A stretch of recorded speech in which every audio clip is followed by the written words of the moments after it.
देते हैं। जब विदेशी देश के सामान पर टैक्स लगाते हैं तो उसे टेरिफ कहते हैं। क्या कहते हैं? टेरिफ। और हमारे ऊपर लगता है उसे क्या कहते हैं? टैक्स। हालांकि जनरल भाषा में सबको लोग क्या कहते हैं? टैक्स ही कहते हैं कि ओवरऑल बतिया तो बराबरे है, लेकिन विदेश वाले लोग को क्या टर्मिनोलॉजी क्या होता है? टेरिफ। ये टेरिफ इसलिए लगाया जाता है कि विदेशी कंपनियां हमारे मार्केट को कैप्चर करके खत्म ना कर सके, नहीं तो दिक्कत हो जाएगा। जैसे भारत का अभी के वक्त में ईवी में बहुत कम डेवलपमेंट हुआ है, इलेक्ट्रिक व्हीकल्स में। हालांकि बहुत ज्यादा इसका रिसर्च चल रहा है। इसमें ओला के स्कूटी आए हैं, हालांकि उसमें कुछ आग उग लगने की समस्या है, तो धीरे धीरे इनोवेशन से सही हो जाएगा। समझ में आ गया कि नहीं आ गया? अब जैसे टाटा बहुत तेजी से आगे बढ़ रही है ईवी व्हीकल्स में, इलेक्ट्रिकल व्हीकल्स जो आते हैं चार्ज करके चलते रहिए, उसमें टाटा काफी तेजी से आगे बढ़ रही है। अब ये प्रोजेक्ट काफी महंगे होते हैं, इसमें लिथियम आयन बैटरी लगती है। और जो कंपनी पहले से इसको रिसर्च कर रही है जैसे टेस्ला, उसके पास हाई टेक्नोलॉजी है। अगर वो आ गया तो पक्का समझ जाइए कि बाकियों को कंपीट करने नहीं देगा वहां पर। अब भारत सरकार इस पर टेरिफ लगाएगी, कहेगी कि अगर आप भारत में फैक्ट्री लगाएंगे तो आप पर लगाएंगे हम 28% टैक्स। कितना परसेंट? 28। और बनल बनावल ले आके बेचिएगा तो 100%। आप बताइए, बाहर से बना के लाएगा तो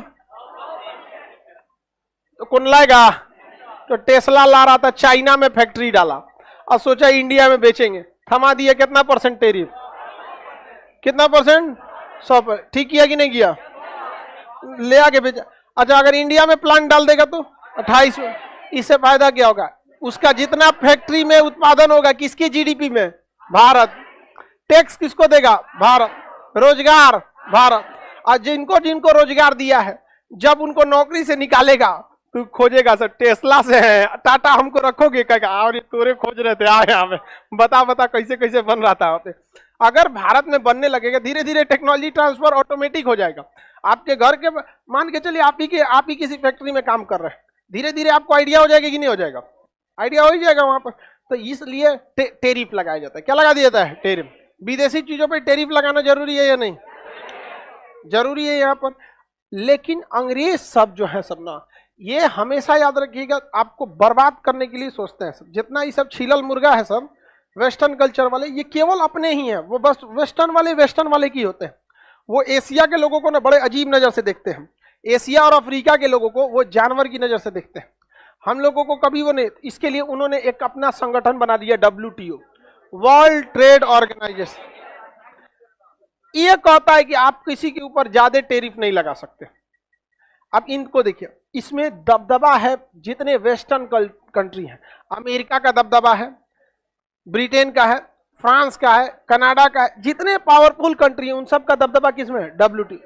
और इनकी टेक्नोलॉजी भी बहुत आगे है। अब इनको पता है कि अफ्रीका में घुस जाएंगे, इंडिया में घुस जाएंगे तो पूरा मार्केट कैप्चर कर लेंगे, वहां की कंपनियों को उभरने ही नहीं देंगे। समझ में आया कि नहीं आ गया? तो ये कहते हैं कि आप WTO के सदस्य हैं तो आप टेरिफ ज्यादा नहीं ले सकते, टेरिफ ज्यादा नहीं ले सकते। अब जब टेरिफ ज्यादा नहीं लीजिएगा तो ऑटोमेटिक दिक्कत होने लगेगा, वो चीजें सस्ती हो जाएंगी और आपको क्या हो जाएगा? लॉस हो जाएगा वहां पे। तो ये कहता है कि आप ज्यादा टेरिफ नहीं रख सकते हैं। तो इसका भी एक उपाय है, ठीक है, हम तुम्हारे पे 28% टैक्स मारेंगे और इंडिया वाले पे भी 28% मारेंगे। अब ये खुश हो गया, WTO क्या हो गया? खुश हो गया कि बराबर रखें। अब भारत सरकार कह देती है कि हम इंडिया के चीजों पर सब्सिडी देंगे। सब्सिडी का मतलब होता है कि सरकार अपने पास से प्रोत्साहन के रूप में जब कुछ पैसे देती है तो उसे क्या कहते हैं? सब्सिडी। अब बताइए सस्ता हो गया कि नहीं हो गया? तो अब ये चिल्लाता है सब सब्सिडी भी मत दो। देखिए कितना खुलेआम ये चुट्टा है सब। सीधे तुमको क्या दिक्कत है भैया, हम अपने देश का सब्सिडी दे रहे हैं तो कहता है सब सब्सिडी मत दो, वरना व्यापार में दिक्कत हो रहा है। व्यापार में क्या हो रहा है? दिक्कत हो रहा है। मतलब ये सब हमेशा खुद ही कमाना चाहते हैं, आपको हमेशा घेर बांध के रखते हैं सर। मनमोहन सिंह जब 2013 में थे ना, WTO के उसमें थे, तो बड़ी ज्यादा उनको सुनाया था सब, क्योंकि उन्होंने एक लास्ट में एक योजना लाया था, खाद्य सुरक्षा बिल। 2 रुपया किलो गेहूं, 3 रुपया किलो चावल, और भी चुनाव से 6 महीना पहले लाए। उनको लगा कि लोग उनको वोट दे देगा। लोग कम होशियार है, जब विधेयक लाइए दिए तब आपकी जरूरत क्या है? उनको लगा कि लास्ट टाइम में लाएंगे तो लोग हमको वोट दे देगा। लोग धीरे धीरे 10 साल में ऊब जाते हैं लोग। समझ में आया कि नहीं? अभी मोदी जी के ऊपर इतना प्रेशर आता है कि आप इतना सस्ता गेहूं क्यों देते हैं? 3 रुपए किलो चावल क्यों देते हैं? आप देख रहे हैं राशन कार्ड को लाइन से कटनी चल रही है। हाँ, 6 लाख से ज्यादा राशन कार्ड बिहार में बंद कर दिया गया। उत्तर प्रदेश में भी लाखों की संख्या में राशन कार्ड बंद कर दिया गया। आपको पता रीजन कितना ही सब WTO हम लोग के ऊपर प्रेशर बनाता है, सब कहता है व्यापार अच्छा से चलते रहे। यूपी में भी बंद हो रहा है भाई, हर जगह बंद हो रहा है, वहां पे भी बंद हो रहा है। तो ये किसका नियम बनाते हैं सब? WTO का काम है कि व्यापार को क्या रखना है? संतुलित रखना है। तो WTO का मुख्यालय कहाँ है? जेनेवा। WTO का मुख्यालय। क्या यह ज्यादा टैरिफ लगाने देता है? क्या हम चाइना के सामान पे ज्यादा टैरिफ लगा के महंगा कर सकते हैं? नहीं, ज्यादा टैरिफ लगा के महंगा नहीं कर सकते। किसी को कोई